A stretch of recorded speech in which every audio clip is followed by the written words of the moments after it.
देव classes में सभी कक्षा 12वीं के छात्रों का हार्दिक अभिनंदन है।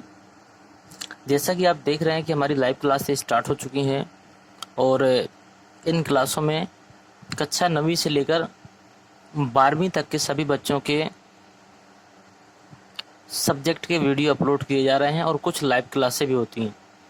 लाइव क्लासों में इंग्लिश ग्रामर, 12वीं के फिजिक्स, 10वीं के मैथ और भी कुछ और क्लासें जो लाइव चल रही हैं। तो प्रयास आप करें कि आप जिस क्लास के भी हैं उन लाइव क्लासों को भी ज्वाइन करें और इसके अतिरिक्त हमारे इस चैनल में अपलोड की गई सारे सब्जेक्ट की अदर क्लासों को भी ज्वाइन करें। यदि आपको नोट्स की आवश्यकता है तो नीचे नंबर दिया गया है 9919425442। इस नंबर पर संपर्क करके आप अपने सभी सब्जेक्टों की नोट्स भी प्राप्त कर सकते हैं। चलिए हम आज बात करते हैं फिजिक्स कक्षा 12वीं का अध्याय 2। आज उसकी 2 से 3 पार्ट पहले अपलोड हो चुके हैं, ये चौथा पार्ट है इसका, जिसमें आज हम बात करेंगे संधारित्रों का समायोजन। ये बहुत ही महत्वपूर्ण पार्ट है, इसलिए आप ध्यान से देखिएगा। अगर कोई भी चीज़ मिस्टेक से आपको छूट जाती है तो आगे समझ में नहीं आएगी, इसलिए आपको पूरा वीडियो ध्यान से देखना है। और जितने भी छात्रों ने अभी तक चैनल को सब्सक्राइब नहीं किया वो सभी लोग सब्सक्राइब कर दें, एक लाइक करें और अगर अच्छा लगे तो वीडियो के लास्ट में एक बार कमेंट जरूर करें। ध्यान दीजिएगा, संधारित्रों का समायोजन। समायोजन का अर्थ होता है किसी भी संधारित्र को रखने का तरीका। जैसे प्रभावी धारिता का मान संधारित्रों के समायोजन पर निर्भर करता है। संधारित्रों का समायोजन 2 प्रकार का होता है। सबसे पहला श्रेणी क्रम संयोजन और नंबर 2 समांतर क्रम संयोजन। ये दोनों अति महत्वपूर्ण हैं, ये दोनों पूछे भी जाते हैं।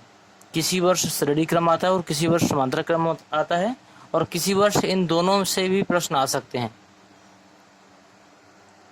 सबसे पहले देखते हैं श्रेणी क्रम में क्या होता है। संधारित्रों का श्रेणी क्रम संयोजन। इस समायोजन में प्रत्येक संधारित्र की एक प्लेट को दूसरी प्लेट और उसको अगली प्लेट से जोड़ते हुए इसी क्रम से आगे बढ़ाया जाता है। जैसा कि आप देख पा रहे हैं, यहाँ पर आपका ये बिंदु ए दिया गया है, यहाँ पर ये बिंदु ए है और यहाँ पर ये बिंदु बी है।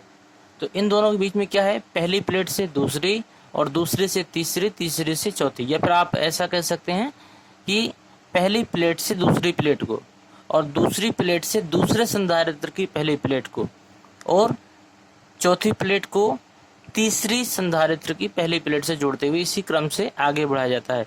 मतलब आप ये देखेंगे यह एक सीधी रेखा में होता है, ऐसा कह सकते हैं। तो इसमें परिभाषा क्या बनी, श्रेणी क्रम में सभी संधारित्र की पहली प्लेट पर प्लस क्यू आवेश होता है और दूसरी प्लेट पर माइनस क्यू आवेश होता है। यदि आपको ये आता है कि किसी भी संधारित्र का श्रेणी क्रम संयोजन कैसे बनाते हैं तो आप इस परिभाषा को लिखते हुए इस चित्र को बना सकते हैं और सभी संधारित्रों पर V1, V2 और V3 का विभवांतर भी रहेगा। चलते हैं अगले। इसमें देखिएगा, अगर यहाँ पर तुल्य विभवांतर पूछता है, तुल्य विभवांतर का मतलब है कि जितना भी आपका टोटल विभवांतर है उस सभी को अगर हम जोड़ दें तो तुल्य विभवांतर निकल जाएगा।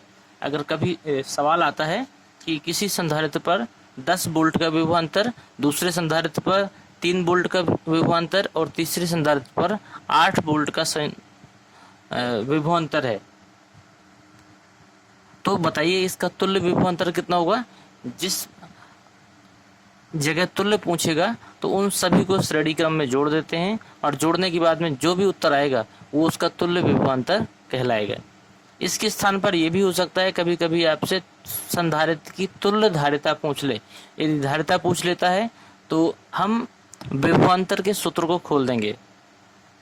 V बराबर होता है Q/C। तो देखिए V की जगह हमने लिखा Q/C, V1 की जगह Q/C1, क्योंकि यहाँ पर आवेश सभी में बराबर रहेगा इसलिए आवेशों में हम 1, 2, 3 नहीं लिखेंगे और Q से Q सारे कैंसिल हो जाते हैं। इस प्रकार हमारा बचता है 1/C = 1/C1 + 1/C2 + 1/C3। तो आपका तुल्य धारिता का सूत्र ये आ गया। अतः श्रेणी क्रम में संधारित्रों की तुल्य धारिता का व्युत्क्रम का मतलब होता है उल्टा व्युत्क्रम, उन संधारित्रों की अलग अलग धारिताओं के व्युत्क्रमों की योग के बराबर होता है। इसी के स्थान पर यदि आपसे पेपरों में पूछा जाए कि 2 संधारित्रों को श्रेणी क्रम में जोड़ने पर उनका सूत्र क्या होगा।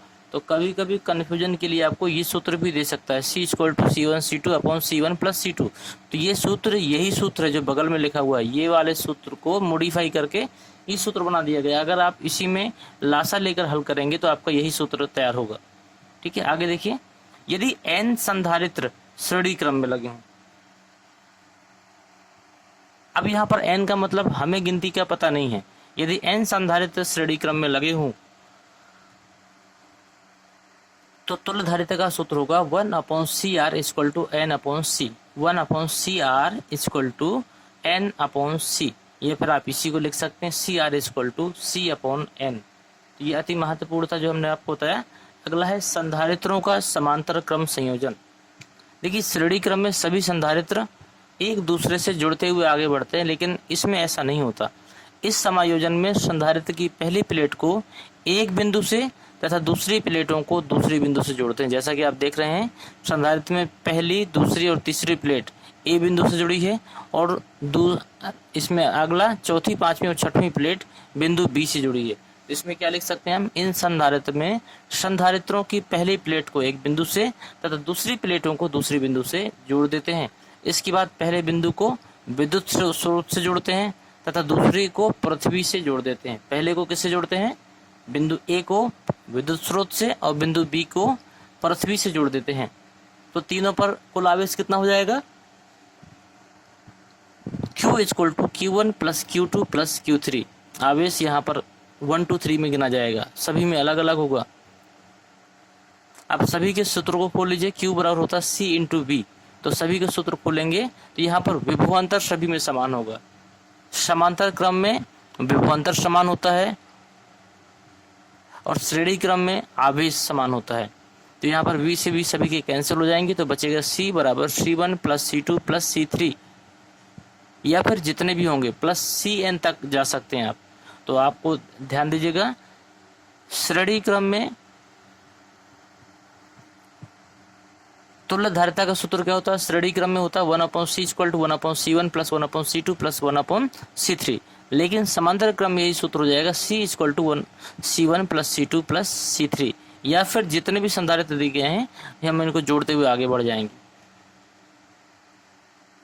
आगे दिया गया है, समांतर क्रम में आवेश उनकी धारिताओं के अनुपात में होता है।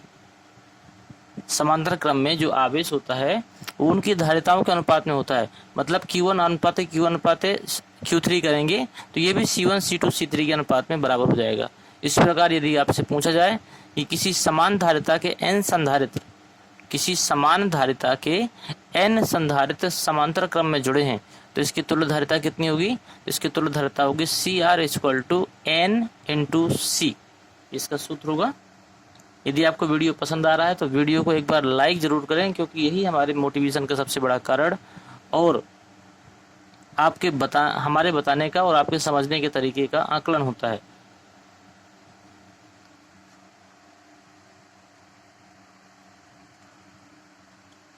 ये प्रश्न भी कई बार आया है, आवेशित संधारित्र में संचित ऊर्जा।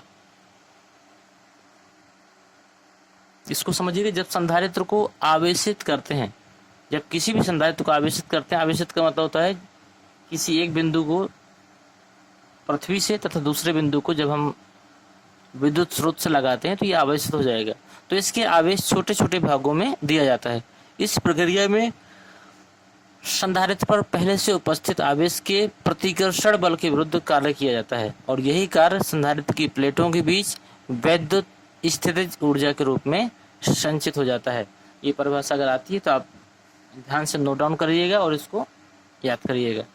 इसका सूत्र हो जाएगा U = 1/2 Q × V। इसके तीन सूत्र बनेंगे, U = 1/2 Q × V, या पर आप इसी की जगह लिख सकते हैं 1/2 CV², या फिर Q²/2C।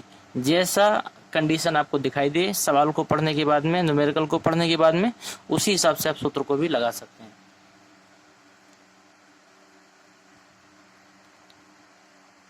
अगला है आपका संधारित्र में ऊर्जा घनत्व।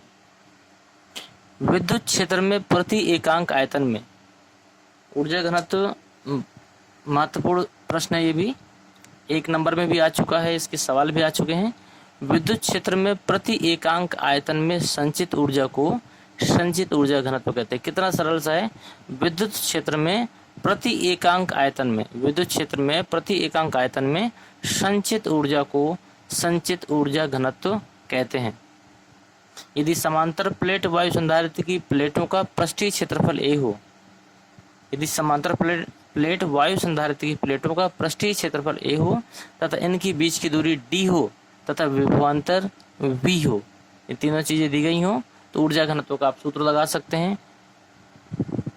ये हो जाएगा आपका V/A/D, या फिर आप इसकी स्थान पर लिख सकते हैं 1/2 ε0 E², E वर्ग जिसे कहते हैं। यदि दोनों प्लेटों के मध्य परावैद्युतांक K का मान दिया हो, यदि K का मान दिया हो तो यहाँ पे हो जाएगा U = 1/2K × ε0 × E²। यदि दिया हो K का मान तो ही K रखना है और ना दिया हो तो नहीं रखना है। ये आप बगल में मोबाइल नंबर देख रहे हैं 9919425442।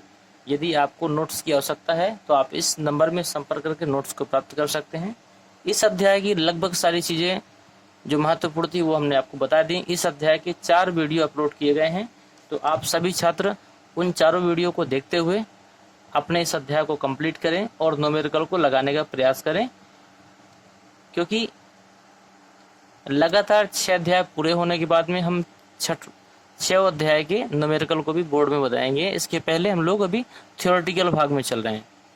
वीडियो पसंद आया हो तो सभी छात्र इसको लाइक और सब्सक्राइब और शेयर जरूर करें। धन्यवाद।